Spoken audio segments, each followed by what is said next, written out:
Hi, Sarah O'Kelly here with Skipper's Review TV. I'm at the Miami International Boat Show 2019, and I'm actually here with Patrick Lynch from Bionic Bait.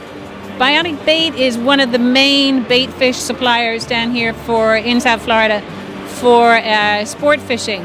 But Patrick, if you could let me know, what is it from like the beginning to the end? How do you actually go out and catch the fish? Do you farm the fish? Where do the fish come from? Well, we do. We have a boat that catches them, and we buy from other fishermen. This is actually me right there when I used to fish the boat myself.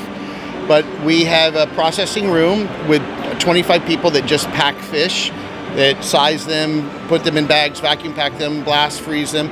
Some items we buy already done, and we just basically wholesale them. We have 7 trucks on the road. We cover the entire state of Florida. Every day a truck has a different route, from Jacksonville to Key West to Tampa to Fort Myers to Orlando. We cover the entire East Coast. So what about conditions, like weather conditions, and does that affect your business in a detrimental way, or are you at risk a lot of the time of the year? Well, no, like right now, this week, the weather was very bad. So our ballyhoo boat didn't get to fish an entire week. So our crew didn't have much work for the entire week. So we live and die with the weather. But as soon as it goes calm, they go out, they catch them, and then everyone works. What is your most popular bait fish?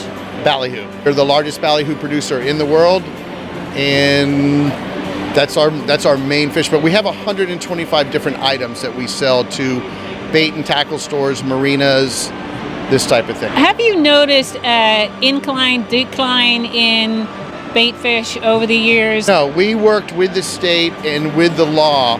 Our nets are very clean. We have less than 0.1% bycatch. So we're the only commercial fishery that's still allowed to fish on the reefs.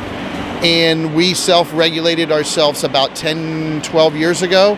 We saw bigger boats getting in it, so we cut off the daily limit that we could catch. We closed a month, and the stocks are healthier than they've been in 50 years. They're as healthy can be. A trip limit is how much the boat can catch per day. Okay. So we reduced the trip limit, so they couldn't catch just a million pounds in one day and go out and catch 1 million pounds tomorrow. We catch 10 boxes a day, it's called. And then we still needed 3% reduction in the catch. So we closed August off. So that gave us our 3%. So the scientific computer models put us in a path of sustainability, and the ballyhoo is as strong as it's ever been because our nets don't touch the reef. If our nets touch the reef, they'll grab the reef, and the net is long, so the current will continue to pull the net, and it just tears the net in half. And the nets cost about $20,000. So the last thing you want to do is touch the reef. It's a big problem. And if you get, it's a fine too. But more than the fine, it tears your net in half, and you can't buy nets. You must build them yourself. To build a net takes 4 or 5 guys about a month, every day working 40-hour week. So what size of net would that build? It builds a net about 500 yards long. And so the bycatch, so you're going for particular bait fish, but other fish, I'm sure, or marine life gets caught in the fish. What have you found that does get caught? Needlefish and houndfish, and those are ballyhoo predators. So they attack and eat ballyhoo. Those are the only ones we catch. And sometimes in the springtime, we'll catch flying fish as well. And that's good because we sell the flying fish. And they only come in to spawn in like April, May, and then they leave, and then they're offshore again for the rest of the year. So when they come in, we catch them. And our nets are surface skimming nets. So we can circle dolphins and turtles and everything, and everything is smart enough to just swim out underneath it. It's only in the top of the water.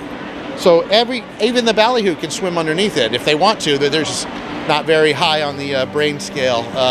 They're not too smart. They are at the bottom of the food chain, let's put it that way. There are certain areas called spas.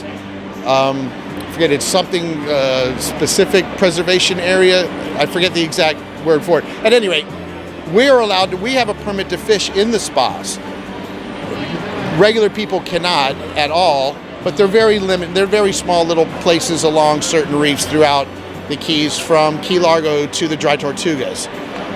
We have a permit to fish in there. That's how clean our fishery is. We can go in there and take the fish off the surface and move along, and it doesn't hurt anything. Those fish are all migrating through at that time. They don't stick around.